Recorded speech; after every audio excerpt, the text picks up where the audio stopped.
Welcome back to the deep dive. Our mission here is always the same.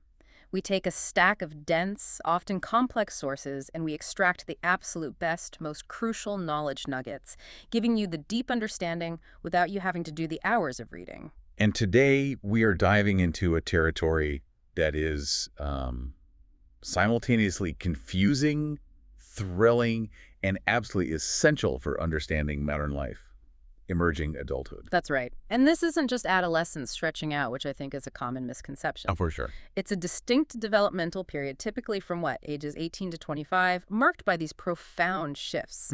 Our materials today, a collection of research on psychosocial development, they really focus on the three great quests of this era. The search for self, the path to a vocation, and of course the evolution of intimate relationships and family ties. The sources are pretty clear.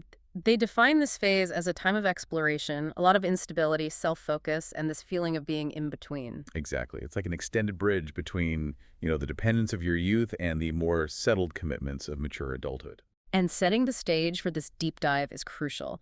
This is a highly volatile yet high potential period. The defining feature, as we'll see, is a profound shift in how identity is formed and, maybe most significantly, how intimacy is sought and achieved once that parental safety net starts to fray a bit.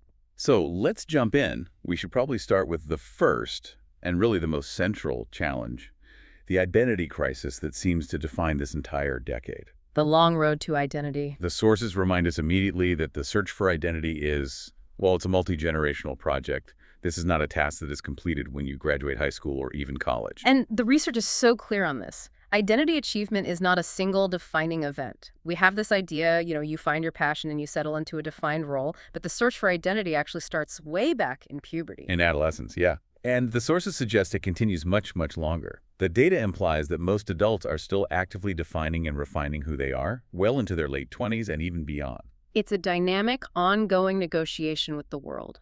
And if we really want to understand this search, we have to ground it in Erikson's framework, which the source materials lean on pretty heavily.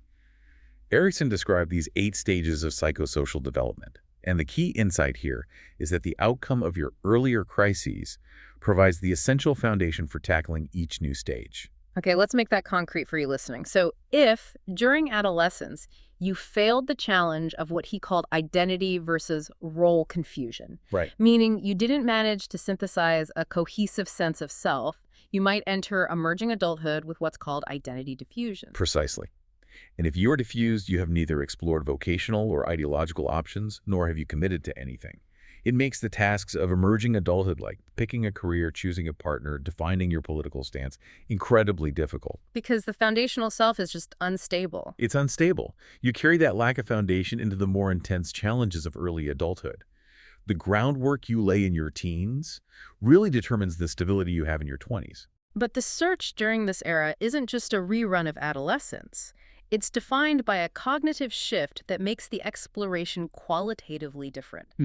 A critical hallmark of emerging adulthood is this immense openness to new ideas and perspectives. And that openness is intellectually possible due to the maturation of our cognitive processing, specifically the move into what's called post-formal thinking.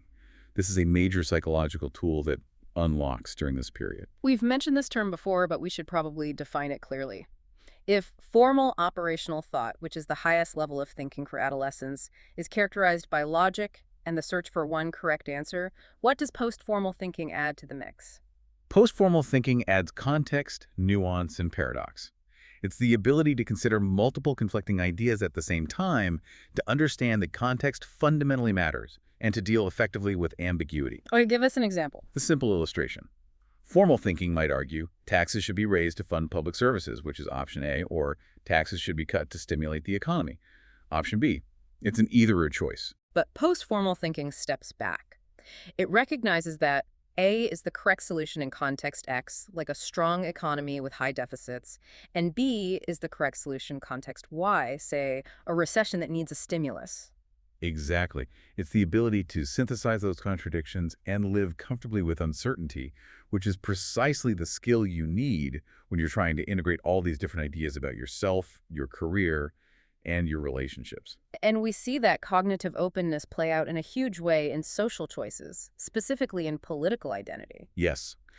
According to our sources, political identity is a category of identity most likely to change during emerging adulthood. That's significant. It suggests that emerging adults aren't just, adopting the politics of their parents or their surroundings.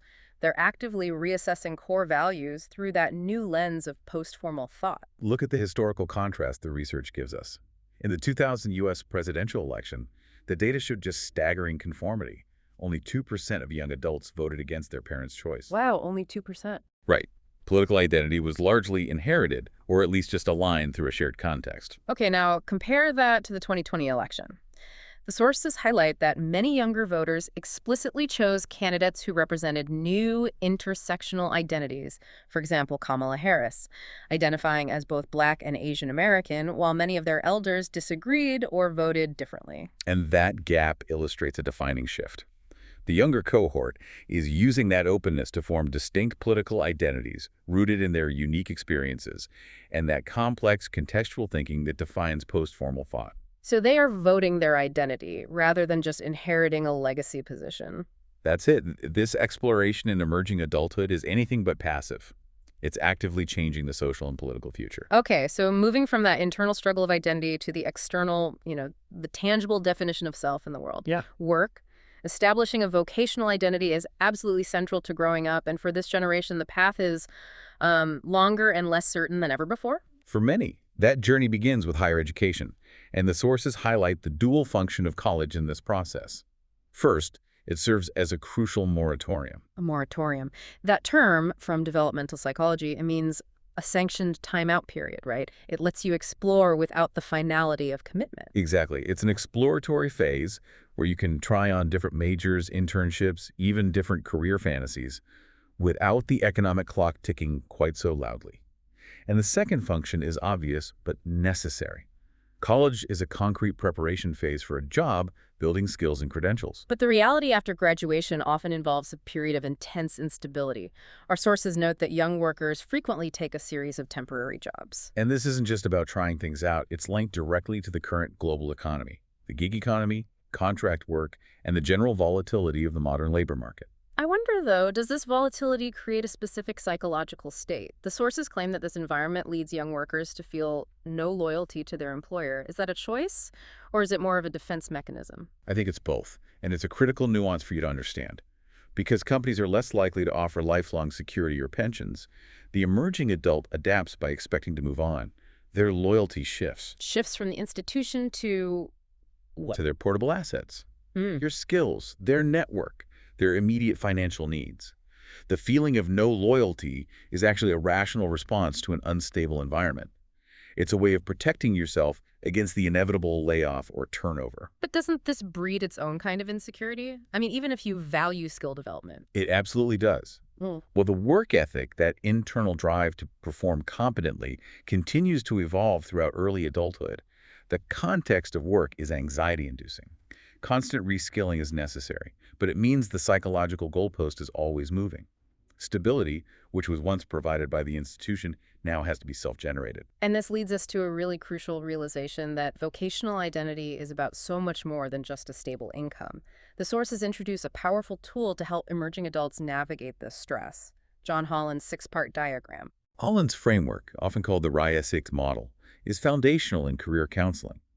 And while we can't detail every single element, the key is to understand its purpose.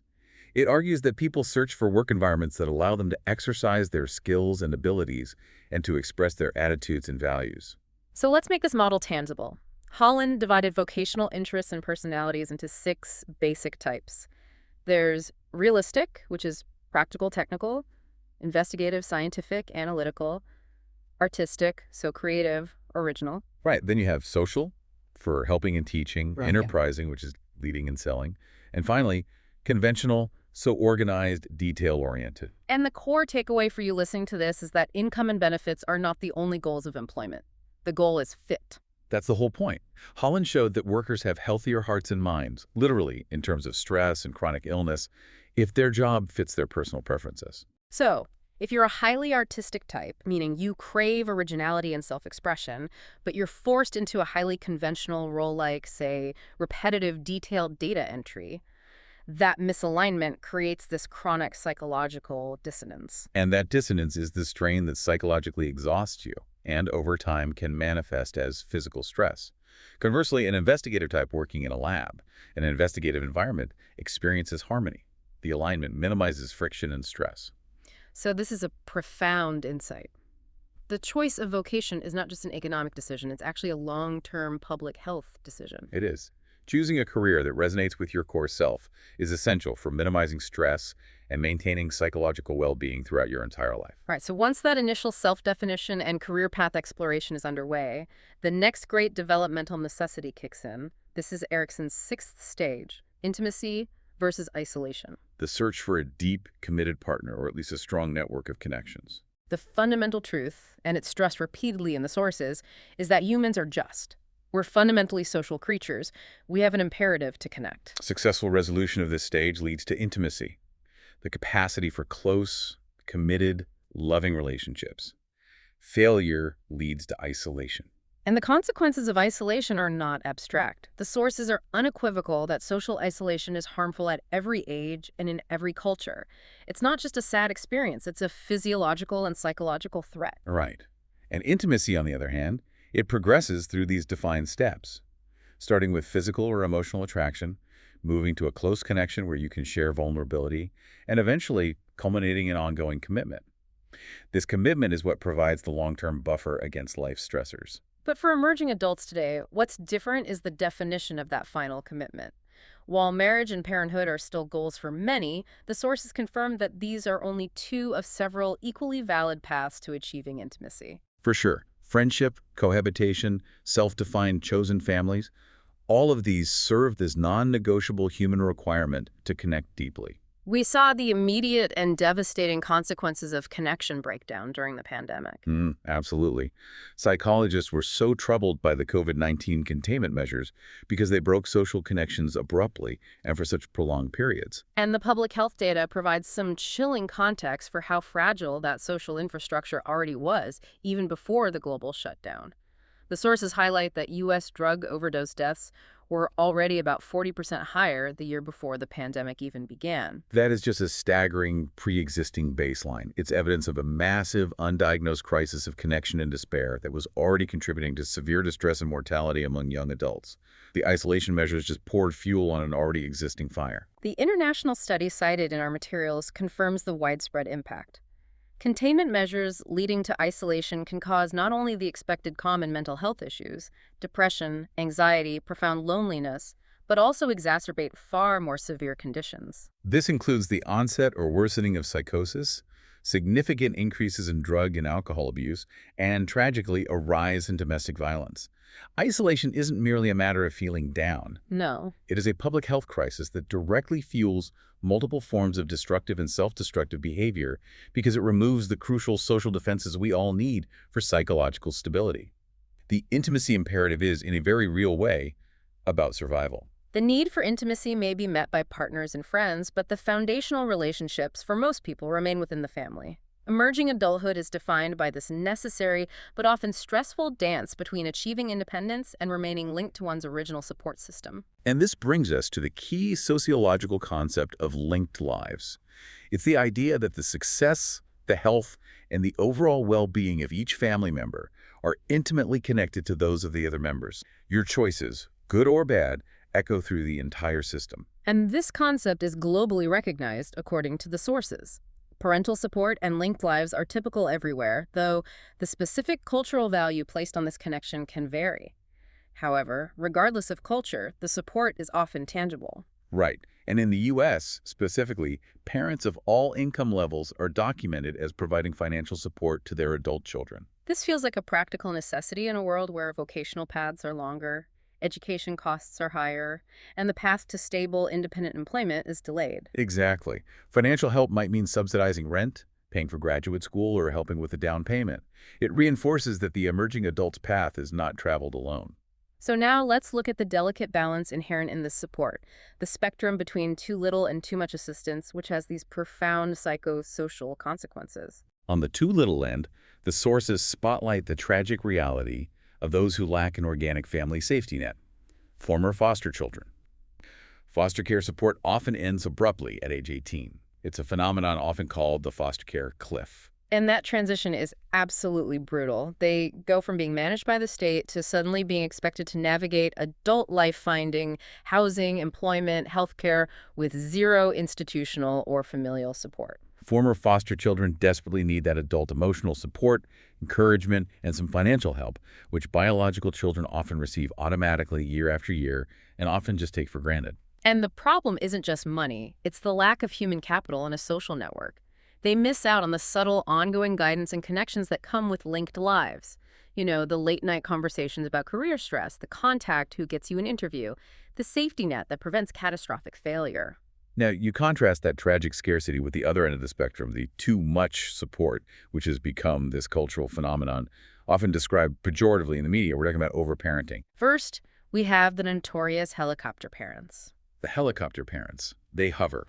They are ready to swoop down at the first sign of trouble, whether that's dealing with a bureaucratic issue at the university, writing parts of a resume, or inserting themselves into a conflict with a roommate.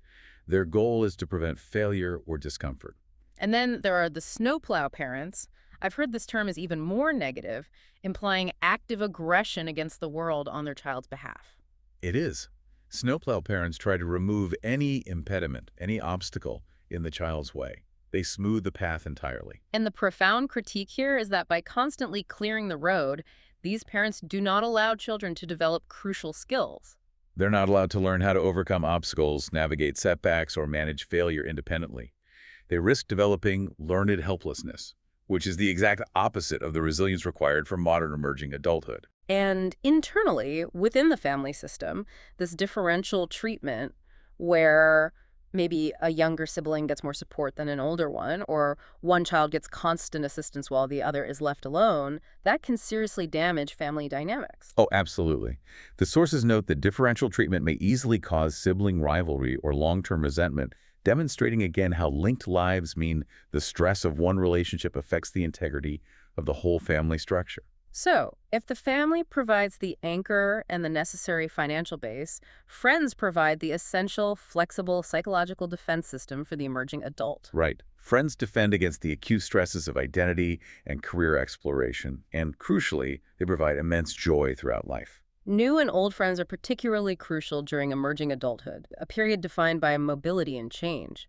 As people move away from home, the friend network often replaces the family as the primary source of emotional sustenance. And this is a key societal trend tied to delayed marriage. Our sources observe that most single young adults today have larger and more supportive friendship networks than newly married young adults once did. The intensity of investment just shifts. As the delay in pairing up increases, the friend network becomes the central source of intimacy, shared resources, and psychological support. When we examine the nature of friendship intimacy itself, we have to look at the differences often observed between men and women, while immediately stressing, of course, that these differences are learned and cultural, not biological. Absolutely. These are cultural scripts for connection. For men, the tendency is to share activities and common interests. Conversations focus largely on external matters, sports, work, politics, hobbies. Crucially, men tend not to talk about deep failures, inner insecurities, or emotional problems. And because men tend to demand less intense personal emotional labor from their friends, the sources suggest they often have more friends in sheer number. Right, their network is broader, built on shared activities and experiences. It's often called shoulder-to-shoulder intimacy. Women, on the other hand, tend toward deeper emotional intimacy, what's often called face-to-face intimacy. They share secrets, reveal weaknesses and personal problems, and expect sympathy, validation, and support in return. Their friendships are typically more intimate and emotional, potentially involving fewer people, but deeper, more demanding connections. It's important to acknowledge that gender norms around opposite-sex friendships are evolving. The sources note that not every male-female relationship is sexual, which allows these non-romantic bonds to function as essential sources of emotional intimacy that complement same-sex friendships. And furthermore, the number of friends is observed to be similar among people of every sexual orientation, emphasizing the universal drive for quality connection. And this brings us to one of the most powerful and practical takeaways from our source material regarding social life. They ran a correlation study, and the findings were striking. Yes, the number of friends did not significantly correlate with overall life satisfaction. But And here is the massive, so what friendship satisfaction strongly predicts overall life satisfaction. Quality over quantity, every single time. Having dozens of acquaintances you feel lukewarm about doesn't boost your well-being. But having 2 or 3 friends who truly meet your need for emotional intimacy and support is a psychological powerhouse that predicts life satisfaction more strongly than almost any other social factor. When that powerful friendship connection deepens and shifts into romantic territory, the structure changes fundamentally. To understand modern romantic relationships, we have to start with the classic psychological roadmap provided by Robert Sternberg's 3 distinct aspects of love, which he developed back in 1988. Sternberg's model is so essential because it allows us to analyze the composition of any relationship. The 3 elements are the raw ingredients of love, and they start with passion. Okay, so passion. It's defined as the intense physical, cognitive, and emotional onslaught. It's the initial exciting rush, the physiological and mental buzz. Right. Characterized by excitement, ecstasy, euphoria, it's the quick-burning fuel of a new relationship. And the second pillar is intimacy. And this is knowing someone truly well. It involves sharing deep secrets, experiences, mutual trust, and vulnerability, as well as sharing sex. Intimacy is the emotional closeness that builds a feeling of secure attachment. And finally, we have commitment. This is the deliberate cognitive choice, and it grows gradually. It's built through mutual decisions to be together, mutual caregiving during times of stress, shared possessions, and the difficult but necessary act of forgiveness when conflict arises. Commitment is the enduring will to maintain the relationship despite challenges. The Western cultural ideal, the ultimate goal we see in movies and books, is consummate love, a relationship that successfully combines all 3. High passion, high intimacy, and high commitment. And the sources acknowledge that this ideal is exceptionally difficult to achieve and maintain perfectly over a long period. It's the ultimate balancing act because those elements don't operate on the same timeline, do they? Not at all. The sources confirm that passion, that intense euphoria, that tends to fade over time. Intimacy, however, may grow and stabilize into a comfortable, deep baseline of mutual understanding. And commitment, the decision to stay and build a life, typically deepens over the years. And this psychological framework is incredibly helpful for defining some of the modern, non-traditional relationship structures that emerging adults are adopting. It is. Let's look at 2 prominent deviations from that consummate ideal. Okay, first, the phenomenon of friends with benefits, or FWB. Based on Sternberg's model, FWB implies an intimate relationship. They know each other well, they share secrets, and sex is involved, but it generally lacks intense passion, that euphoric romance. And critically, it lacks commitment. The expectation is that it's temporary and non-exclusive. Second, we have the highly discussed hookup culture. And this involves a sexual encounter with neither intimacy nor commitment. It is often purely passion-driven, or perhaps just sexually driven, relying on the immediate excitement without the emotional vulnerability that intimacy requires, or the future choice required by commitment. The data on hookups is pretty compelling. The sources show they are more common in younger college students than older ones, more common in men than women. But here's the interesting detail. It's that. Hookups are also more common among people who report feeling chronically lonely compared to those who are socially active. And that is a crucial insight.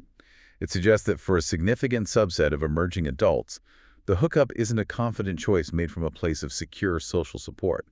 It may instead be a compensatory action, an attempt to temporarily fulfill the need for physical connection when that deeper intimacy required by Erikson's stage is missing. So, the search for love is now, it's inextricably linked to technology. It's fundamentally altered the mating patterns of emerging adults.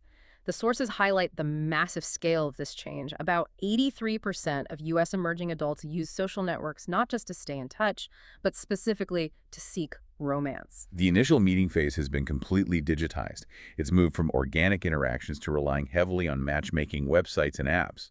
These platforms allow you to use these complex filtering strategies to narrow down enormous pools of potential partners based on dozens of criteria. But this hyperabundance introduces a distinct psychological challenge: choice overload. The paradox of choice, right? Exactly. The sources define this as the problem of having so many possibilities available that making a thoughtful, satisfying choice becomes genuinely difficult. It's the paralysis of possibility. It creates a peculiar paradox. While filtering mechanisms are supposed to streamline the process, they actually raise the bar for what is considered good enough. If you could always filter for a slightly better profile, why commit now? You fear missing out on the perfect match just a swipe away. And this is one mechanism that contributes to delayed commitment.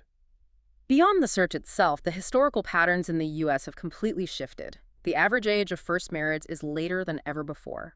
Sex before marriage is common and perhaps the most significant demographic marker in our sources. Let me guess, the number of babies born outside of marriage. Yep, 40% of babies born today are born to unmarried women. And this shift signals a reordering of priorities. Emerging adults today often prioritize being a good parent more than achieving a traditional marriage, which suggests a focus on the function of family raising healthy children over the institutional form of formal marriage. Yet, and here's that paradox we flagged earlier, the sources note that this cohort also holds higher expectations for marriage itself than previous generations. Right. If they wait longer and are more financially secure, they expect the final product to be perfect, consummate love, sustainable intimacy, and passion. It's the culmination of choice overload and the increasing necessity of financial independence. If marriage is no longer an economic necessity, it becomes this active, psychological choice reserved for an idealized union. The bar for commitment goes up precisely because the age of entry is delayed. Another crucial modern development noted in the materials is marriage equality for gay and lesbian couples. The sources argue this surprisingly provides a defense of marriage overall by demonstrating that the institution of commitment and formal structure is valued across all demographics, reinforcing its societal importance. And alongside the delay in marriage, the rise of cohabitation is the dominant premarital relationship structure. Cohabitation is defined simply as living with an unrelated person, typically a romantic partner, to whom one is not married. And the prevalence is astounding. Most young adults in the U.S., England, and Northern Europe cohabit rather than marry before age 25. For half of all cohabitating couples in the U.S., the ultimate purpose is to marry eventually. So it functions as a modern testing ground or a sort of unsupervised courtship. Exactly. It allows the couple to test the dynamics of shared life, finances, and caregiving before making the legal commitment. It is a rational risk mitigation strategy in a world of high expectations and high divorce rates. And the data shows a clear link between stability and socioeconomic status. Higher education increases the chance of both marriage and marital childbearing, which likely correlates with greater financial stability, making the leap to formal, lifelong commitment feel less financially perilous. Finally, zooming out to the global historical context of love and marriage reveals just how unique the current pattern is. Historically, societies often relied on arranged marriages, which were about joining two families or supervised courtships.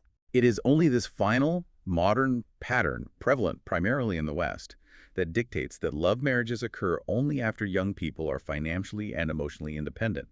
This independence is a prerequisite for our current freedom of choice and the resulting delay in commitment. This period of intense identity exploration, new freedoms, and forging intimate ties also reveals a vulnerability. The sources are very clear. Emerging adults are statistically more likely to be victims and perpetrators of domestic violence or intimate partner violence, IPV, than older cohorts. And the suggested reasons are complex and multi-layered. They include inexperience in navigating complex, intimate relationships, hormonal fluctuations associated with young adulthood, and the new unchecked freedom from parental supervision. We also have to address the socioeconomic factors. Yeah. Being NEET, which stands for not in education, employment, or training, is repeatedly cited as a significant risk multiplier. That's right, alongside local culture and country of residence. Let's elaborate on how being NEET functions as a risk factor. Well, a lack of stable education or employment leads to persistent financial stress, low self-esteem, and often increased unstructured time. This combination correlates strongly with the experience of neighborhood chaos and a culture where violence might be accepted as a norm. The psychological pressure cooker, created by a lack of opportunity, contributes directly to relationship instability and abuse.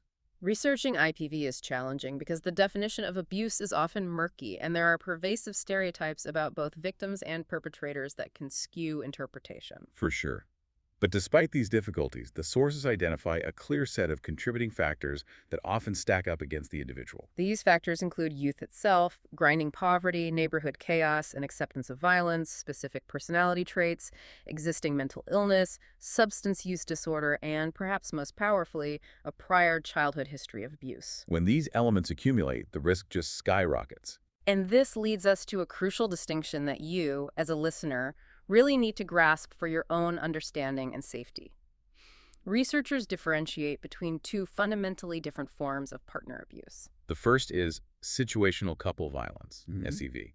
This is fighting that is brought on more by the stressful situation than by chronic pathological personality problems or a need for control. So it's situational. It is. SCV is often reciprocal, meaning both partners may engage in aggressive behavior, usually arising from poor communication or a conflict that just spirals rapidly out of control. It's driven by conflict escalation.